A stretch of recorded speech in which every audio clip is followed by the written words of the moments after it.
Bonsoir, soyez les bienvenus dans 28 minutes. Merci de votre fidélité une fois de plus. Et salut, beau quatuor. Bonsoir Elisabeth. La vie en rose, Xavier Mauduit. L'actualité internationale, c'est le camouflet pour Giorgia Meloni, présidente du Conseil italien depuis octobre 2022. La réponse du peuple italien à son référendum sur une réforme du système judiciaire a été non à 54%, ce qui ressemble à un plébiscite contre elle et contre sa politique, mais elle refuse de démissionner. Resta chiaramente il rammarico per un'occasione persa di modernizzare l'Italia, ma questo non cambia il nostro impegno per continuare con serietà e determinazione a lavorare per il bene della nazione e per onorare il mandato che ci è stato affidato. Incarnation autoproclamée de la stabilité en Europe depuis 3 ans et demi, Meloni est-elle fragilisée en Italie et sur la scène internationale? Figure d'une droite dans ses bottes, son revers est-il un signal exportable pour d'autres droites dures qui aspirent à gouverner? On en débattra et puis on vous retrouvera dans la troisième partie de l'émission Marie Bonisso et Xavier Mauduit. Vous êtes assorti. En osmose. Donald Trump s'est rendu à Memphis dans le Tennessee pour vanter sa politique sécuritaire répressive. Il en a profité pour visiter Graceland, la résidence d'Elvis Presley. Bien, Elisabeth, nous allons sur les pas du King. Ah, et vous, Marie? Beaucoup moins bien, je vais vous noyer sous du jargon d'entreprise ce soir. On va parler la terrifiante novlangue de LinkedIn, le plus grand réseau social professionnel du monde et de France. D'accord. Beaucoup d'abonnés, je crois, en France. À tout à l'heure. Et pour commencer, l'élection de plusieurs maires noirs aux dernières municipales en France a donné lieu à un déferlement de commentaires racistes, haineux, infâmes, notamment après la victoire de Bali Bagayoko à Saint-Denis. Ses propos lyriques sur Saint-Denis, ville des rois morts et du peuple vivant, ont été déformés sciemment pour faire le point sur le racisme qui persiste dans la société française. Nous recevons le président de SOS Racisme, précisément, Dominique Sopo.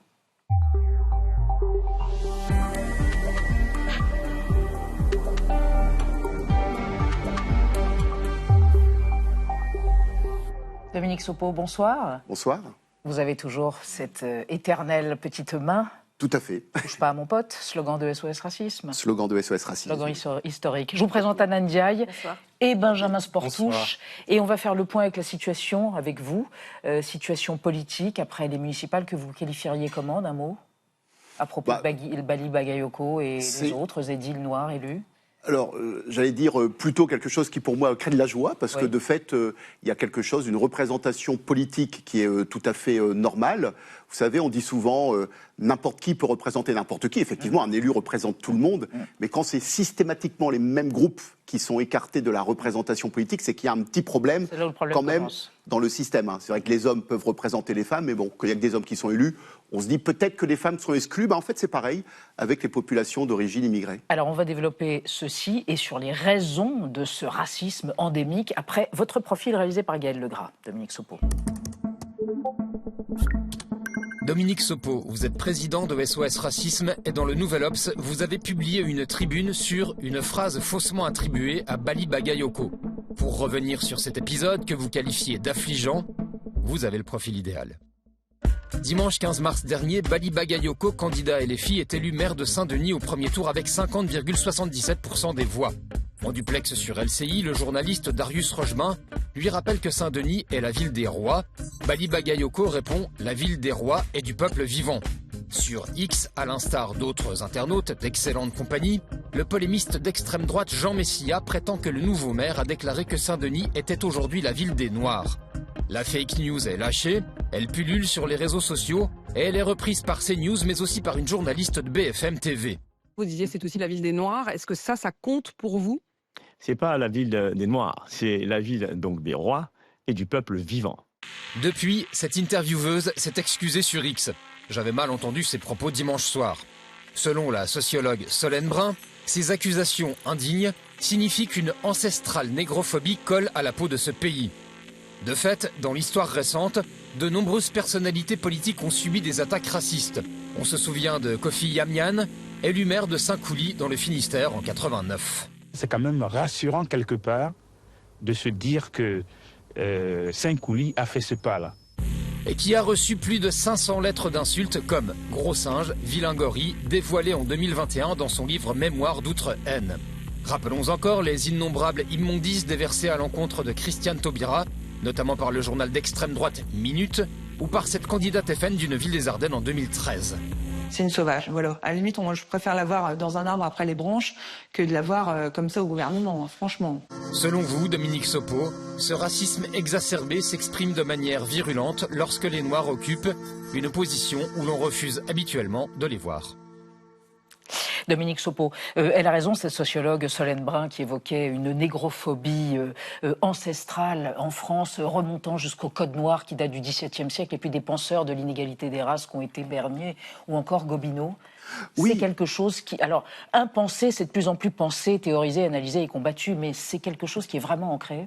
Oui, c'est ancré. Alors, ancestral au sens où c'est ancien, parce qu'il faut quand même savoir que c'est un construit. Hein, d'ailleurs, on voit que même dans le peuple, pendant très longtemps, il n'y a pas de préjugés de couleur. C'est une construction qui vient plutôt des élites, d'ailleurs, pour justifier des logiques d'esclavagisme, des logiques de colonialisme, où en fait, il faut faire partager le fait que l'on va traiter de façon extrêmement dégradée des populations. Mais on peut penser que, par exemple, dans le petit peuple parisien, si on peut dire, sans doute qu'il y avait beaucoup de mélanges lorsqu'il y avait des personnes d'origine subsaharienne et qu'en fait, ça n'était pas un sujet pendant très longtemps. Et donc, il faut bien voir que c'est une construction et que cette construction, elle s'est faite à travers des arguments théorique, hein, l'inégalité des races, avec ce racisme pseudo-scientifique, on va classer les gens en leur attribuant des qualités différentes. Comme Gobineau, Bernier, etc. Oui, les blancs, les noirs, les jaunes, les rouges, hein, si on reprend la terminologie, la classification, pour le coup du suédois, von Linné par exemple, hein, qui va figer une représentation de l'humanité, hein, où d'ailleurs, je fais souvent remarquer,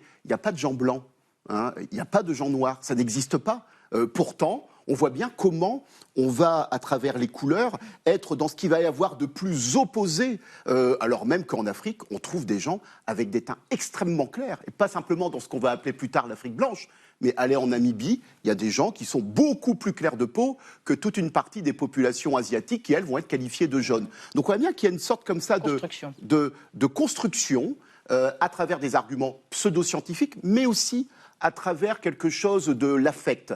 Parce que les arguments scientifiques, ils ont quand même beaucoup de limites. Les arguments théoriques, ils ont beaucoup de limites parce que, quand même, au bout d'un moment, on est la France, pays des droits de l'homme. C'est compliqué d'expliquer l'inégalité. Et donc, l'autre va être aussi présenté comme ridicule, comme évidemment inférieur à travers le cinéma, à travers les expositions coloniales, à travers la musique, à travers toute une série de représentations qui fait qu'en fait, quelque part, la question, elle ne se pose même pas. L'autre, le noir, mais aussi d'autres catégories, sont forcément des gens qui seraient en dessous de nous. Dominique Sopo, ce sont des chiffres du ministère de l'Intérieur qui sont tombés aujourd'hui même. Les crimes et délits racistes, xénophobes et antireligieux sont en hausse de 5% en 2025. Cela concerne toutes les religions. Est-ce à dire qu'il existe aussi pour vous un racisme anti-blanc dont certains Français se plaignent, ou vous excluez cela ? Non, ce que je dis souvent, c'est que la notion de racisme anti-blanc est une machine de guerre qui vient de l'extrême droite. Vous savez, quand on est antiraciste, on se souvient, on a quand même une petite mémoire de cette émergence de la notion de racisme anti-français, de racisme anti-chrétien qui était porté par des personnes proches de Jean-Marie Le Pen ou par Jean-Marie Le Pen lui-même. Donc, qu'il y ait des personnes noires ou arabes qui aient des sentiments négatifs vis-à-vis de blancs. Évidemment que ça peut exister, puisqu'il n'y a pas de frontière, a priori, au fait d'avoir une pensée négative, un ressentiment vis-à-vis de tel ou tel groupe. Mais, encore une fois, la notion de racisme anti-blanc est une notion qui est utilisée, non pas pour lutter contre le racisme, mais pour expliquer que les vraies victimes du racisme en France, ce ne sont pas les Noirs et les Arabes, ce sont ces Noirs et les Arabes pour lesquels nous avons eu la naïveté d'ouvrir les portes et qui, aujourd'hui, nous mettent, nous, les Blancs, en coupe réglée. Et ce qui est très intéressant, c'est que lorsqu'on interroge les gens, parce que cette notion de racisme anti-blanc, elle est beaucoup agitée dans le débat public. Quand on interroge les gens, parce qu'on leur pose des questions aux gens, il y a des études, les personnes qui se perçoivent comme blanches disent... 7% d'entre elles disent qu'elles sont victimes de discrimination. Quand on interroge des personnes noires ou arabes, le pourcentage, il est de 55 à 60%. Donc, les leaders d'extrême droite ont beau venir sur les plateaux se rouler par terre en expliquant que le problème, c'est le racisme anti-blanc. Quand on interroge les gens, en fait, ce qu'ils disent est évidemment extrêmement différent que cette construction du débat public qui est extrêmement malveillante et très dangereuse. Alors, à propos d'études, Dominique Sopo, on va évoquer avec vous et avec Anna une étude récente du CRAN, le Conseil représentatif des associations noires de France, qui dénonce la sous-représentation, là on parle de politique, des Noirs dans les conseils municipaux. Oui, cette étude, elle a été publiée fin janvier, c'était donc avant les municipales. C'est une enquête nationale inédite et elle dresse un classement des grandes villes de France en fonction de la diversité de leur conseil municipal. Parmi les mauvais élèves, Lyon, Grenoble, Toulon, Cannes, Perpignan, Mulhouse, qui ne comptent aucun élu noir. Et dans les autres villes, quand des Noirs sont présents au conseil municipal, ils occupent rarement des postes stratégiques, bien souvent cantonnés à des délégations sociales, l'animation, la jeunesse. Et par exemple, Marseille ne compte aucun élu noir adjoint au maire. Le président du CRAN, Nassourdine Haïdari, estime, lui, que toutes les grandes villes, je le cite, sont gangrénées par le racisme anti-noir. Et il dénonce une exclusion racialisée par tous les partis, de droite comme de gauche. Et il appelle, pour les prochaines élections municipales dans 6 ans, à un véritable sursaut. On l'a vu à l'issue de ces municipales, une dizaine de maires issus de la diversité qui ont été élus à la tête de communes. Est-ce que c'est quand même la preuve qu'il y a du progrès ? Bien sûr qu'il y a du progrès, parce que vous savez, quand on dénonce le racisme ou les phénomènes de marginalisation, il faut bien voir qu'on est dans un pays qui bouge. Il y a l'accès aux responsabilités de personnes qui ont fait leur place en France, parfois d'ailleurs depuis beaucoup de générations, au passage, parce qu'on oublie souvent que cette immigration elle est quand même maintenant extrêmement ancienne. On a des opinions qui évoluent. Quand on interroge les Français, on voit bien que ce qu'on appelle le niveau de tolérance, même si je n'aime pas très bien ce terme, il évolue plutôt, et notamment chez les nouvelles générations. Donc il ne faut pas croire que parce qu'il y aurait du racisme, et il y en a, et on voit bien même les phénomènes politiques avec l'émergence du Rassemblement national, ce n'est quand même pas un bon signe sur le plan de la question du racisme, mais on voit bien qu'il y a quand même aussi des mouvements, des évolutions, et que, en fait, dans la société française, il y a aussi, à bas bruit d'une certaine façon, le fait que plein de groupes ont pris leur place dans l'enseignement, dans la médecine, dans les employés, dans la culture, chez les ouvriers, etc. Bon, voilà, les gens prennent leur place. À propos de ça, il y a quand même quelque chose de très ambivalent, de complexe, parce que parmi les personnalités préférées des Français pendant des années et depuis des années, Yannick Noah, Omar Sy, pour étendre le champ Zinedine Zidane, Kylian Mbappé. Donc c'est plus compliqué que ça, c'est plus complexe. Alors c'est toujours compliqué, même si on pourrait dire que dans les personnalités préférées des Français, lorsqu'on est sur des personnes noires ou arabes, on est beaucoup dans la question du sport, du spectacle, donc on est quand même dans des places qui peuvent être parfois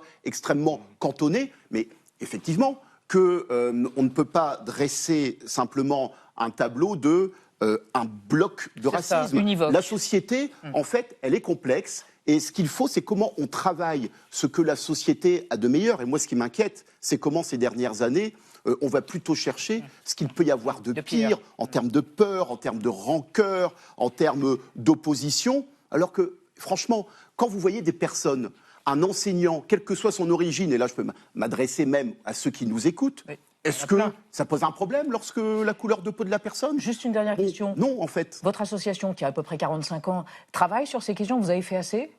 Vous avez fait suffisamment ? Écoutez, le bilan en 30 secondes, Dominique Sopo. Bertolt Brecht disait, alors même si je ne vais pas parler de défaite, mais il disait « Nos défaites ne disent rien, sinon que nous sommes trop peu nombreux à lutter contre l'infamie. » Donc, si les personnes pensent qu'on ne fait pas assez, il faut être plus nombreux, parce que la société qu'on construit, c'est celle pour laquelle on se mobilise. Donc, vous pouvez vous mobiliser à nos côtés sans aucun problème. Tout le monde est bienvenu pour nous donner encore plus d'énergie et de force. Habile, le message est passé. Merci Dominique Sopo. On passe à notre débat sur le revers électoral. Là, on part en Italie, subi par Giorgia Meloni dimanche dernier, à propos d'un référendum qui portait sur une réforme du système judiciaire italien. Donc, le non à 54% s'adresse-t-il également à sa politique? Est-elle fragilisée en Italie, en Europe, où elle incarne l'union de la droite et de l'extrême droite? Et sur la scène internationale, on en débat après la mise au point de Sandrine Le Calvez. Manifestation de joie à Rome après la victoire du non au référendum sur une réforme constitutionnelle de la justice. Un non massif, 53,7% des voix, porté par des jeunes très mobilisés et des moins jeunes. No, va bene, abbiamo votato no, perché siamo antifascisti. La Costituzione italiana non si tocca. Très attaché à la Constitution, perçue comme un rempart érigé après la dictature de Benito Mussolini, les Italiens ont mis en échec Giorgia Meloni. Au pouvoir depuis 2022, la chef du gouvernement à la tête d'une coalition des droites avait pourtant multiplié les apparitions à l'écran pour expliquer sa volonté de séparer les fonctions de juge et de procureur tout en modifiant leur organe de contrôle. La carrière d'un magistrat ne dépend pas de son mérite, de sa valeur, mais du courant politique auquel il appartient. La réalité est qu'aujourd'hui, la magistrature est subordonnée à la politique. L'opposition dénonce à l'inverse une tentative de Giorgia Meloni d'affaiblir l'appareil judiciaire avec une réforme voulue initialement par un certain Silvio Berlusconi, ancien chef du gouvernement empêtré dans les affaires. Échec ou pas, Giorgia Meloni refuse de quitter ses fonctions malgré les nombreux appels à la démission. Moi, il y a 10 ans, j'ai perdu le référendum constitutionnel et j'ai démissionné. Il y a ceux qui ont ce courage et ceux qui ne l'ont pas. C'est une grande défaite politique pour Giorgia Meloni. Nous disons non à la politique de guerre de Trump et non aux politiques sociales de ce gouvernement qui appauvrissent les Italiens. Alors, invincible ces 4 dernières années, Giorgia Meloni va-t-elle finir par payer sa proximité avec Donald Trump? Une embellie économique en trompe-l'œil et une dette publique vertigineuse. Le référendum sur la justice s'est-il transformé en vote pour ou contre Meloni? Peut-elle encore rebondir? Nos 3 invités, Edoardo Secchi, bonsoir, entrepreneur, président du Club Italie-France, une organisation qui se dédie à la coopération économique, diplomatique entre la France et l'Italie. Selon vous, le fameux référendum dont on parlait encore à l'instant sur la justice apparaît moins comme une victoire politique. Le non à ce référendum, c'est moins une victoire politique de la gauche qu'une erreur de communication du gouvernement italien. Cela ne fragilise pas fondamentalement la position de Giorgia Meloni, selon vous.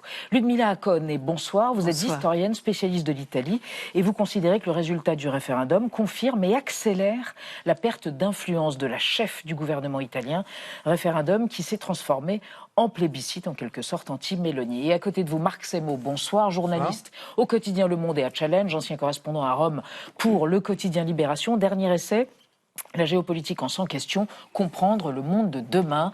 Vous estimez que l'image de gagnante de Giorgia Meloni est écornée. Elle paye en bonne partie l'affichage de sa relation privilégiée avec Donald Trump. Il serait malgré tout un peu rapide de préjuger la fin de Giorgia Meloni, sa fin politique en Italie et sur la scène européenne. On va y revenir, mais d'abord, la une du jour, Benjamin. C'est celle du quotidien italien Domani, au lendemain donc de la victoire du non au référendum, avec ce titre, regardez en une, un miracle italien, sur fond de dizaines de crayons de différentes couleurs derrière la Constitution italienne. Les citoyens rejettent la réforme de la justice, défaite historique pour la Première ministre, se réjouit le journal de centre-gauche, hostile donc à Giorgia Meloni. Edoardo Secchi, ces crayons de différentes couleurs, ils représentent quoi exactement? La diversité de l'électorat qui a voté non, il n'est pas seulement de gauche? Oui, il y a aussi de l'électorat de droite qui a voté non. Il n'a pas eu de consensus transversal, en fait, c'est ce qu'elle espérait. C'est vrai qu'elle a misé beaucoup personnellement, mais à différence de Renzi, elle n'a pas personnifié. Et dès le départ, cette réforme, en disant en gros, c'est un échec pour moi, donc je vais démissionner. Là, vous évoquez Matteo Renzi, qui était l'ancien Premier ministre. Et qui, derrière, finalement, est resté en politique, parce qu'elle avait promis de quitter la politique, justement, parce qu'elle avait pris cet enseignement de l'échec du référendum. Donc elle n'a pas eu, en tout cas, parce que je pense qu'elle est assez quand même intelligente de comprendre qu'elle n'a pas misé sa carrière politique. Donc c'est ce qu'on est en train de faire au gouvernement derrière ce référendum. Pardon, mais comment on explique ce résultat? C'est parce qu'il y a une plus forte mobilisation des jeunes notamment? C'était pas prévu? Je pense que les gens ont compris qu'il y avait quelque chose qui ne collait pas par rapport à la communication précisément, mais pas qu'à la communication. Si vous voulez, lorsque vous entendez par exemple la porte-parole du ministre de la Justice qui dit que avec cette réforme, on va quelque part mettre à bas les juges, en quelque sorte, on va les mettre en respect. Quand on entend quand même un certain nombre mots qui ont été dits, les gens ont compris qu'il y avait quelque chose qui n'était pas forcément dans le sens de la justice. Et je vous dis ça parce que on a beaucoup attaqué les juges. Les problèmes de la justice italienne ne sont pas dus à ce que contient cette réforme. Il y a des lenteurs, bien entendu, il y a des problèmes de moyens, mais il n'y a pas de justice politisée ni à gauche ni à droite, comme le dit ce gouvernement. D'ailleurs, si je pense à deux juges comme Falcone et Borsellino qui ont donné leur vie pour leur... C'était pas du tout des choses de gauche. Oui. Marc Semo, il a été question de juges rouges. Giorgia Meloni, d'une certaine façon, dénonce des juges rouges. Qu'est-ce que ça veut dire, juge rouge? De fait, c'est ce qu'elle a payé. C'est-à-dire, au lieu de mettre en avant la nécessité d'une justice qui fonctionne mieux, parce que c'est vrai que la justice italienne va mal. C'est un pays record en termes de lenteur des procédures. À la fin, vous avez 45% qui finissent par être acquittés, mais 90% au début vont en prison sur décision du juge, parce que, pour faire un bref rappel historique, l'Italie avait avant un système judiciaire à la française, il y a très longtemps. Depuis 89, elle est passée à une procédure accusatoire à l'américaine. La procédure accusatoire, c'est vous avez l'accusation, enfin vous avez la défense, l'accusation et le juge arbitre. Si le juge arbitre et le procureur viennent du même corps, font le même métier et tout, l'arbitre, il n'est pas tout à fait neutre. Et donc ça, c'est une réalité.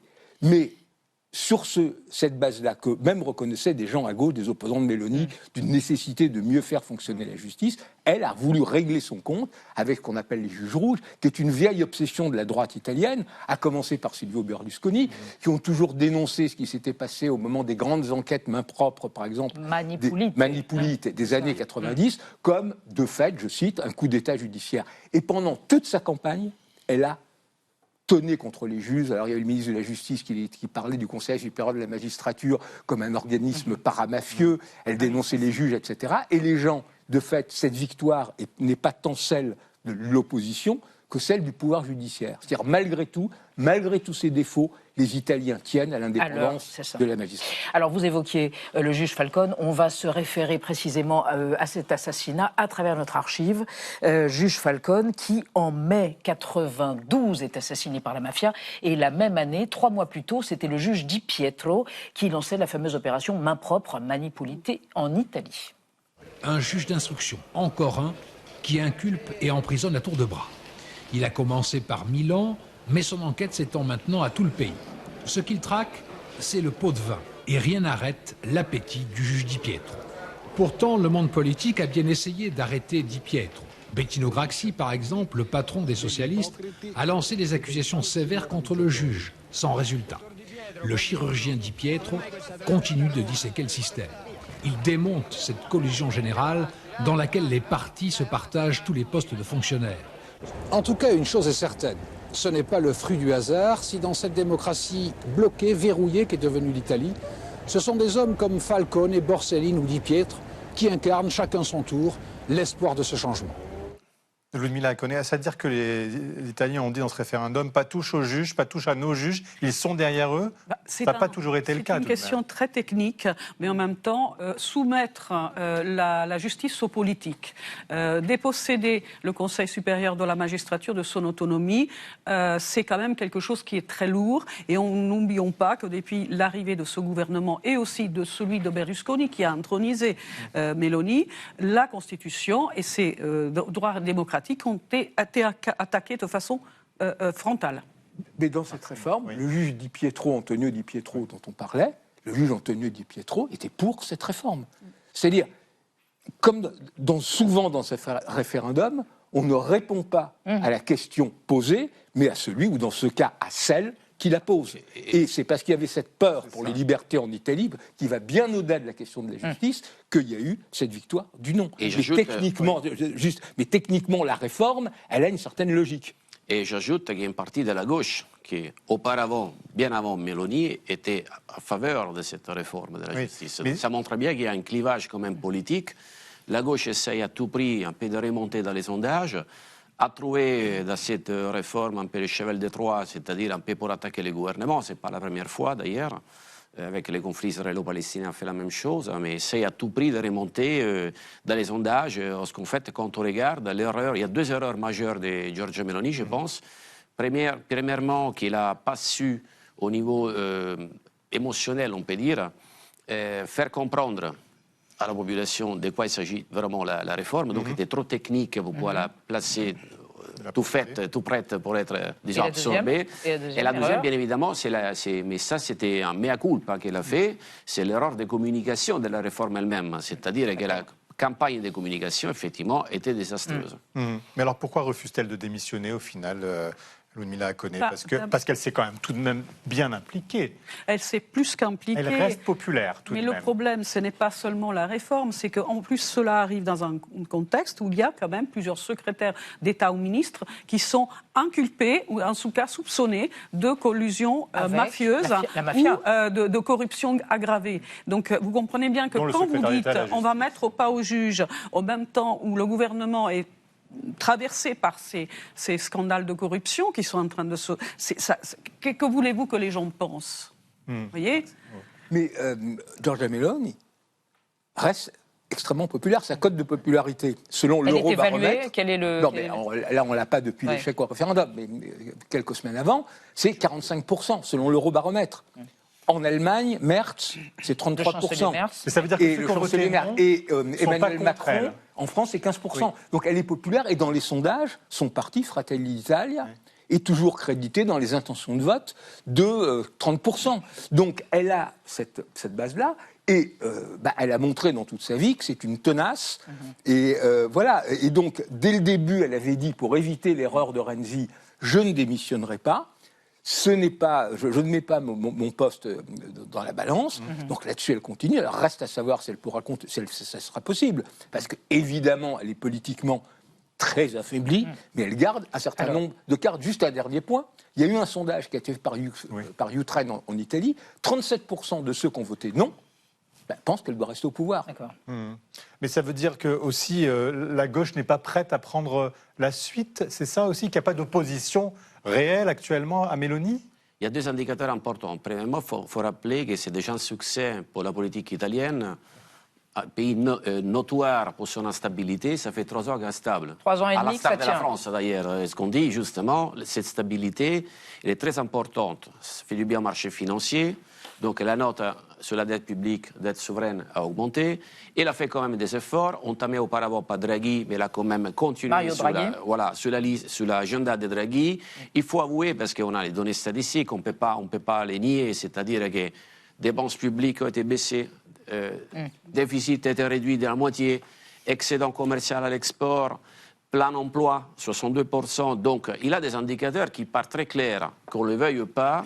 Après qu'elle a hérité, qu'elle a récupéré ses dividendes mis en place par Draghi, c'est vrai, mais c'est vrai aussi qu'elle est en train de faire des choses. En 3 ans, on ne peut pas régler les problèmes d'un pays complexe et irréformable comme l'Italie, mais elle a fait quand même des choses. On va y revenir, mais pour rester sur les conséquences politiques, pour son opposant de gauche, Giuseppe Conte, l'ancien Premier ministre italien et chef du mouvement 5 étoiles, ce scrutin est clairement un désaveu pour Meloni. Meloni può dire quel che vuole, ma non può trascurare, come ho detto, che oggi arriva da parte della popolazione un sonoro avviso di sfratto rispetto all'unica misura, all'unica riforma vera che portano dopo 4 anni. Si apre una nuova stagione, una nuova primavera politica dove i cittadini sono protagonisti.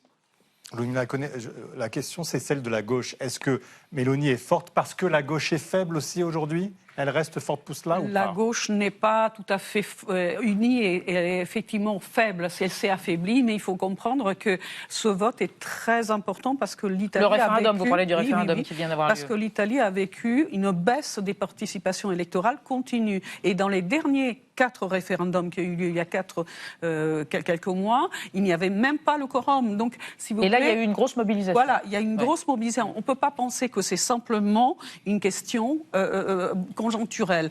On ne peut pas non plus tout attribuer à une aversion contre Meloni, mais il est clair que si on parle de chômage, de pouvoir d'achat, etc., l'Italie devient de plus en plus pauvre et que les inégalités se creusent. Marc Semo, elle avait également prévu de réformer le code électoral. Est-ce qu'aujourd'hui, Giorgia Meloni, elle a intérêt à lancer des élections législatives anticipées? Alors, ça se discute, parce qu'effectivement, on peut dire qu'elle y a intérêt parce qu'elle joue d'une forte popularité. Elle reste populaire. La gauche n'a toujours pas réussi à s'unifier, à faire émerger une figure charismatique. Donc, il y a du pour et du contre. Mais ce qu'il faut voir aussi, c'est que Meloni, elle est à double face. C'est-à-dire, il y a l'image de Meloni à l'extérieur. Oui, on va en parler d'ailleurs, de son image en Europe. Adorée à Bruxelles, elle est pour la lutte contre les déficits, elle est pro-OTAN, elle est pro-Ukraine. Et puis quelle est l'autre face? Parce qu'on va y revenir après. L'autre face, c'est une dirigeante ultra-conservatrice, dont le slogan est « Travail, famille, patrie », qui, comme elle ne peut pas mener une politique économique très différente, qui mène une politique d'ailleurs économique pragmatique qui fait que, par exemple, le PIB par habitant italien maintenant est devenu identique à celui français. Elle fait une politique identitaire, ultra-conservatrice, y compris en refaisant ressurgir une partie de la mémoire du fascisme en Italie, au niveau culturel, qui fait que toute une partie de la gauche a beau jeu de se mobiliser. Attention, la République est en péril, nous allons vers une démocratie illibérale comme Orban. Pour le moment, ça se fait de manière soft, mais vous verrez, si elle gagne les prochaines élections, ça deviendra encore plus fort, encore plus implacable. Et sans comprendre cette peur, qu'elle soit nourrie ou non, vous ne comprenez pas justement ce non au référendum. Alors, on va faire un bilan économique avec vous, Anna, de l'Italie, aujourd'hui en 2026. Oui, parce que depuis le début de son mandat, vous l'avez dit, Giorgia Meloni, elle affiche une image de sérieux budgétaire, elle est déterminée, elle travaille d'arrache-pied à ramener ce déficit autour de 3%. Elle avait même annoncé au mois d'octobre qu'elle y parviendrait avec 1 an d'avance. Objectif pas tout à fait atteint en 2025, il s'élevait encore à 3,1% du PIB. Quoi qu'il en soit, ces efforts de communication ont tout de même payé, puisque l'agence de notation Moody's, qui est la plus prudente, a amélioré la note de l'Italie en 2025, et c'était une première depuis 23 ans. Mais la réalité des chiffres aujourd'hui semble rattraper le gouvernement italien. La dette publique, vous l'avez dit, elle a dépassé les 137% du PIB. Et début mars, l'Institut national de la statistique a revu ses prévisions de croissance à la baisse. Pour 2025, ce sera seulement 0,5%.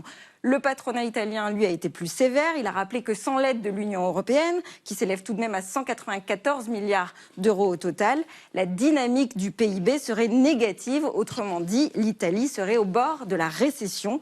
Et plusieurs économistes se désolent également que malgré les milliards d'euros d'aide déjà touchés, le gouvernement n'ait pas réussi à mener de réformes structurelles pour le pays, ni à engager des investissements pour moderniser l'Italie. Une occasion manquée, en bref, d'autant que Rome fait face à un vieillissement de sa population, à un exode des jeunes et à une menace du retour de l'inflation. Eduardo Secchi, après le 31 août 2026, l'Union européenne va fermer le robinet. Qu'est-ce qui va se passer pour l'Italie à ce moment-là? Ce sera la fin du mythe économique? Non, je ne pense pas.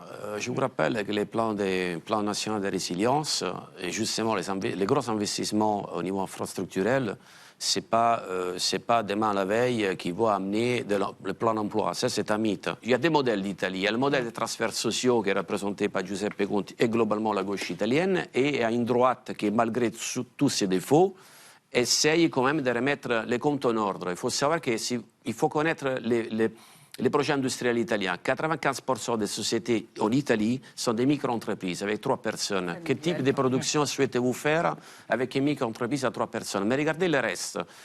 84 000 entreprises italiennes aujourd'hui ont permis à l'Italie de devenir 4e exportateur mondial devant le Japon.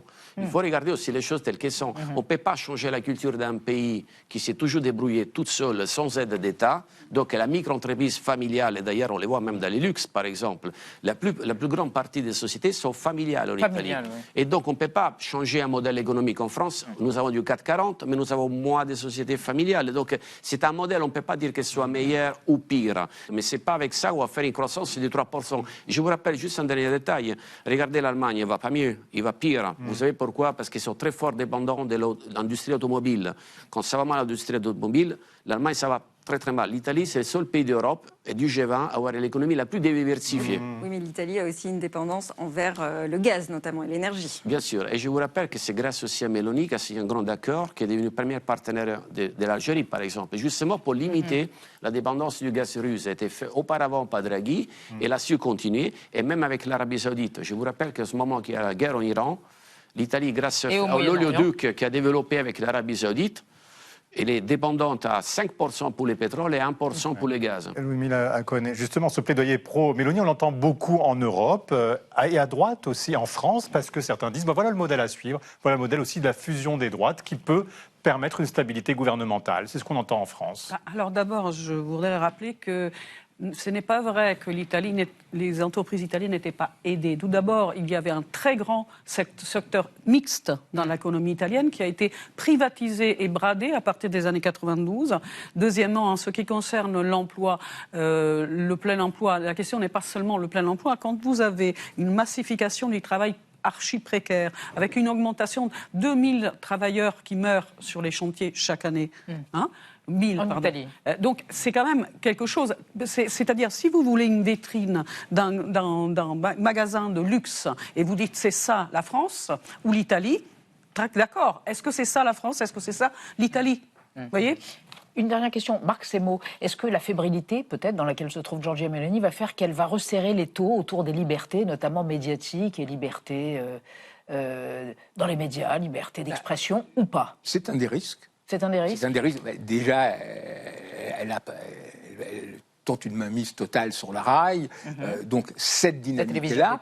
Et ensuite, ce qu'il faut voir aussi dans un contexte plus général, parce que ce qu'a payé Giorgia Meloni dans les urnes, c'est sa proximité avec Donald Trump. Rappelez-vous, c'était une des seules dirigeantes européennes qui était invitée à l'intronisation. Et le problème, c'est qu'au début, il y avait une partie de l'Italie qui aimait bien, conservatrice, qui aimait bien Donald Trump. Aujourd'hui, c'est plus le cas. Donald Trump, c'est le symbole de l'aventurisme guerrier. L'Italie est un pays qui est profondément pacifiste, à la fois par la tradition catholique et communiste. Donc, cet aspect de Trump est quelque chose qui la pénalise. Et le risque, effectivement, c'est qu'elle s'enferre de plus en plus dans des espèces de fuites en avant, plus radicale, développant sa radicalité sur un modèle à la Donald Trump.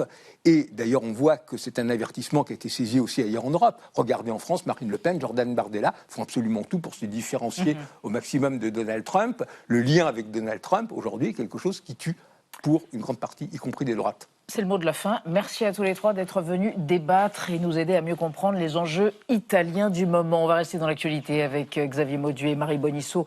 Visite historique de Donald Trump à Graceland, la demeure d'Elvis, de Pelvis Presley. Et un moteur de recherche plutôt malicieux déconstruit le langage de la plateforme professionnelle LinkedIn en mimant le langage LinkedIn. Justement, c'est irrésistible. Mais d'abord, le mot vedette du jour, calisthénie. C'est des exercices corporels de musculation très en vogue, mais on se demande pourquoi. C'est entendu. Je vous propose de découvrir la calisthénie. Exceller en calisthénie. La calisthénie ne cesse de se développer. Qu'est-ce que ça veut dire? Exactement ce que ça dit. Merci de m'en dire un peu plus. Entendu. La vie secrète des mots vedettes. Calisthénie, du grec ancien kalos, beau et sténos, force, traduisible par belle force ou force harmonieuse, désigne une technique de musculation au poids du corps. Pratiquée à l'Antiquité par les soldats spartiates et athéniens, la calisthénie de 2026 repose sur la force pure et dure pour sculpter un corps érotico-normé, selon les réseaux. La calisthénie n'est rien d'autre qu'une gymnastique au sol ou aux agrès dont les bases sont les bons vieux squats, abdos, pompes, gainage, traction et barbarie auto-infligée voisine, compatible hors salle de fitness, mais dont la pratique maniaque résulte une force herculéenne, gage de figures improbables telles que le drapeau ou la planche complète.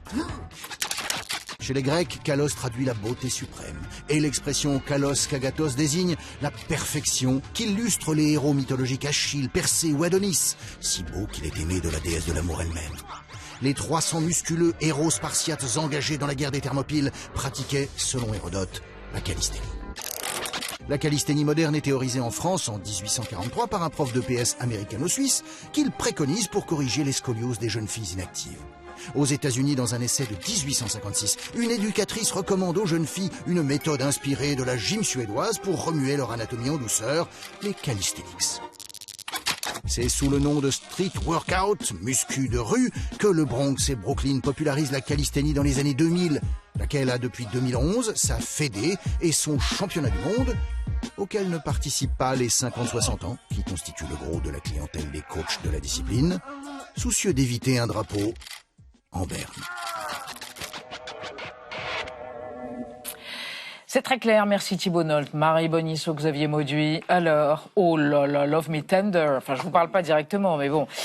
Il était à Memphis pour promouvoir sa politique sécuritaire, il s'appelle Donald Trump, politique sécuritaire et répressive, et il est passé chez... Feu Elvis à Graceland. Et vous nous racontez, vous nous conduisez là-bas. Allez, on va à Graceland, Elisabeth, parce que c'est le 26 juin 1957. C'est très minimaliste. Qu'Elvis Presley passe sa première nuit à Graceland, une propriété qu'il a achetée 3 mois plus tôt à Memphis, dans le Tennessee, pour y loger, lui bien sûr, et puis toute sa famille. En fait, il avait acheté l'année précédente, en mars 1956, une autre propriété à Memphis, avec l'argent qu'il avait gagné grâce à son tube international, Heartbreak Hotel.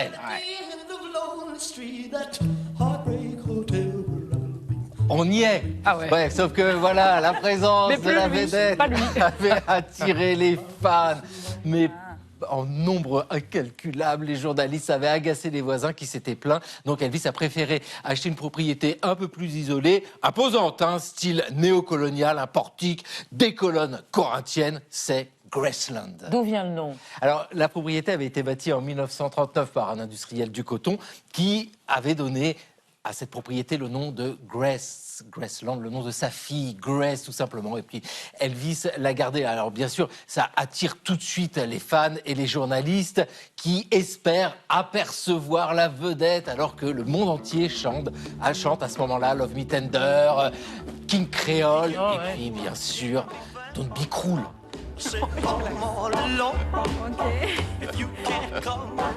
Vous êtes bilingue, hein? Complètement. Ne soyez pas cruel. Cruel. En tout cas, Graceland, ça devient un élément imparable dans le culte qui se construit autour d'Elvis, un culte qui a été étudié par un anthropologue, sociologue, Gabriel Segré, dans un livre qui s'appelle Le culte Presley. C'est une publication en 2003. En fait, il fait une relation entre les hagiographies, donc les vies des saints, entre les récits épiques qui nous présentent des héros maudit, ça fonctionne très bien. Et puis, la vie d'Elvis Presley qui surgit et qui bouscule une société dont il est lui-même issu et qui est à la fois victime des moqueries et puis adulé. Parce que d'un côté, vous avez le Elvis qui est dénoncé pour son obscénité, parce qu'il est indécent, parce qu'il verse dans la pornographie, vous savez, avec ce déhanché à un cave au moment où il remue son culte. Et puis, d'un autre côté, vous avez Elvis qui se sacrifie pour ses fans, pour sa musique, et là, un lieu, c'est Graceland, comme une évidence, ce lieu où il a été touché par la grâce, tout simplement. Alors Elvis meurt à Graceland en 1977, il a seulement 42 ans, c'est une crise cardiaque, il est inhumé dans cet endroit-là, et Graceland devient un lieu de pèlerinage, un musée même, alors musée particulièrement bling-bling, parce qu'il faut aimer le bleu intense, faut aimer les dorures, faut aimer le rouge pétant. J'ai envie de dire que c'est presque pas étonnant que Donald Trump ait apprécié ce lieu, bien sûr. Donald Trump, nous savons ce qu'il incarne, c'est Elvis. C'est le vice, sans précédent. Avec un C, bien sûr, comme fric. Merci, cher Xavier Mauduit. Alors, Marie, on va découvrir Kagi. C'est un nouvel outil, ça vient de Californie, et ça propose de créer la novlangue d'entreprise ultra réaliste. Oui, ce petit Kagi, vous allez voir, c'est addictif. J'ai passé la journée dessus à rire et à pleurer. Alors, à la base, c'est juste un petit outil de traduction comme il en existe plein sur Internet. Vous écrivez, par exemple, « I am fired » et il vous le traduit en français « Je suis viré ». Voilà, c'est un exemple. Il y a quelques jours, ils ont rajouté une nouvelle langue de traduction, c'est le LinkedIn Speak. Le langage LinkedIn, soit le jargon managérial qui est employé... Expliquez ce que c'est LinkedIn. Alors, c'est un réseau social professionnel, donc LinkedIn, qui est utilisé par 33 millions de Français. C'est incontournable, LinkedIn, si vous voulez trouver du travail, notamment dans le tertiaire. On y réseaute, on y publie son CV, on envoie des petits cœurs à Anna Ndiaye, on y raconte que chaque expérience vécue nous a transformés pour nous rendre plus forts. Pour nous rendre plus utiles à l'entreprise. Il n'y a jamais rien de négatif dans le monde de LinkedIn. Il faut tout voir comme un challenge de développement personnel. Et donc, I am fired, je suis viré. En langage LinkedIn, ça donne « Je suis ravie d'annoncer le début d'un nouveau chapitre. Après une aventure incroyable au sein de mon ancienne équipe, je suis en pleine transition, impatiente de relever mon prochain grand défi. #open to work ». J'ai tout testé pour détruire cet enthousiasme crispant. Rien n'y a fait. Kagui m'a expliqué que voler les tickets restaurants de ma collègue était en fait la preuve de mon leadership et de mon esprit novateur dans la gestion de la chaîne d'approvisionnement. Vraiment. Après, j'ai dit que j'étais allée aux toilettes. Pour lui, c'est une courte pause biologique pour optimiser mon énergie et garantir une performance optimale pour nos prochains livrables. Je comprends rien. Enfin, mon burn-out était un temps nécessaire pour me recentrer afin de revenir avec une énergie renouvelée pour la suite. Le discours managériel ne permet pas de dire le mal-être. Ça, c'est une explication de la socio-anthropologue Agnès Van de Velde-Rougal qui a écrit un livre passionnant, La novlangue managériale. Et en fait, elle étudie l'influence de cette parole ultra formatée sur les gens qui l'utilisent. Et elle souligne combien tous ces euphémismes, combien ces inversions de sens ont en fait un vrai impact sur la pensée et sur nos actes. Si l'entreprise, on ne la pense que comme la collaboration joyeuse entre patrons et salariés, si le mal-être, en fait, est une bonne occasion de progresser, et ben la souffrance qui peut être absolument réelle disparaît. Elle est plus énoncée, elle n'est donc plus pensée et on la réalise plus. Ce qui reste, en fait, c'est un salarié qui se sent coupable parce qu'il se sent grain de sable dans une organisation lubrifiée par le langage. J'ai fini ma journée en disant merde à Kagui. Il m'a répondu résultat sous-optimal. Je l'ai viré. Voilà, bravo. C'est une bonne chute. Merci Marie, merci à tous. On se retrouve demain 20h05 avec le lauréat de l'Oscar du meilleur documentaire 2026, un dissident russe, Mr. Nobody, un héros. Vous verrez. Tchuss.